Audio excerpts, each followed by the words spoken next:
sensível, ou vamos dizer assim, precisa-se de muita discussão, até porque temos 3 textos ainda ali em aberto, né, que se discute muito sobre reforma tributária, adendo lembrando que já não é desse governo, é do governo anterior, uma discussão antiga, que é fundamental agora, inclusive, para o sucesso até do arcabouço fiscal. Semana passada a gente viu vários governadores fazendo ali uma pressão em relação a isso, muito preocupados sobre a mudança, se, né, isso vai trazer impacto não na origem, mas sim na ponta ali da distribuição dos estados. Queria entender um pouco mais da sua visão, né, sobre essa discussão de reforma tributária, se você acredita que realmente a gente consiga aí ter um desenrolar dessa discussão agora com um Congresso, vamos dizer assim, né, mais focado a essas pautas econômicas.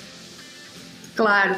Bom, acho que você colocou com perfeição. Essas são as 2 principais pautas desse governo no ano de 2023. Primeiro ponto é o arcabouço fiscal, que a gente já viu que foi aprovado em uma das casas legislativas, agora vai para o Senado, né? Vai haver uma discussão muito intensa dentro do Senado, mas essa pauta é uma pauta que não conta com muitos grupos de pressão, né? Então a sua tramitação tende a ser mais rápida, é uma pauta que é vista como um legado mesmo, né? Da própria Câmara, dos próprios parlamentares, não existe oposição e situação nesse caso. Então é muito mais fácil levar a cabo essa tramitação, né? O governo não deve ter tantos problemas, tanta dor de cabeça em relação ao arcabouço fiscal. E da forma como ele foi definido, da forma como ele foi montado, é fundamental que ao longo dos próximos meses e ao longo dos próximos anos a arrecadação do Estado cresça. E é justamente por isso que a segunda principal pauta desse governo é a reforma tributária, né? Essa reforma, como você bem colocou, não é uma pauta nova, é uma pauta antiga. Existem projetos que já estão em ambas as casas legislativas, diga-se de passagem, né? E esses projetos eles foram analisados com carinho, trazidos para dentro dos técnicos e analisados com carinho nesse momento. É possível, sim, que isso ganhe celeridade, que isso ganhe tração ao longo dos próximos meses, uma vez tramitada e aprovada o novo arcabouço fiscal, ou a nova regra fiscal, como ela vem sendo chamada. Então, sim, esses são os 2 principais pontos. Se houver sucesso do governo, principalmente em relação ao segundo ponto, o mercado tende a receber isso muito bem. Aqui, o sucesso depende não apenas de uma vontade, né, do governo. Diferentemente do que acontece com a âncora fiscal, a reforma tributária ela vai contar com grupos de pressão, né? Como existe uma reforma em curso e o objetivo é que, no final das contas, a alíquota seja neutra, a arrecadação seja neutra, isso quer dizer que algumas esferas da sociedade vão ganhar, outras esferas da sociedade tendem a perder. E é justamente esses grupos de pressão que têm interesse direto nesse tema que vão fazer aí, vão tentar evitar perdas maiores, né? E vão buscar ganhos nesse processo de negociação que tende sim a ser muito difícil para o governo. Então, a perspectiva inicial é de que isso vai ganhar muita tração ao longo dos próximos meses dentro do Congresso Nacional, mas que tende a ser, sim, uma tramitação muito difícil e vai ser um desafio imenso para esse governo. Exato. Até inclusive mais cedo, viu, Carla, a gente estava falando sobre este tema, né?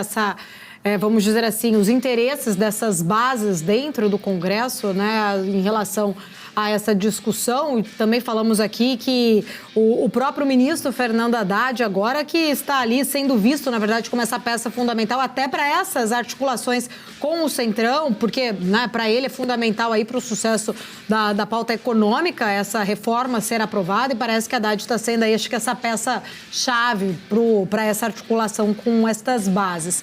Ô, Carla, trazendo aqui a questão, né, a gente falou do mercado já um pouco animado em relação à reforma tributária, o mercado parece que também está bem apostando aí, aumentando as apostas em relação à queda dos juros na próxima reunião, lá em agosto, né, o último IPCA 15, a gente até estava falando um pouco sobre isso, o último IPCA 15 ali da semana passada, acho que aumentou um pouquinho mais essa expectativa, né, vamos dizer assim, a gente tem arcabouço, tivemos esses últimos indicadores, essa expectativa, inclusive, da inflação revista até pelo Focus. Você acha que isso pode realmente trazer, né, essa possibilidade dos juros caírem caírem, e se caírem, né? Qual a magnitude? Será que vai ter efeito realmente imediato ali, como o governo espera que isso aconteça para a economia andar?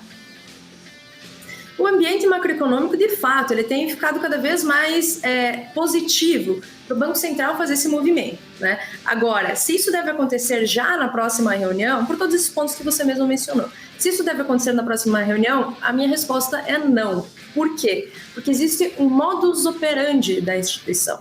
Esse modus operandi funciona da seguinte forma: a instituição sinaliza e, posteriormente, na reunião subsequente, ela efetivamente faz o movimento. Nós não tivemos essa sinalização ainda, né?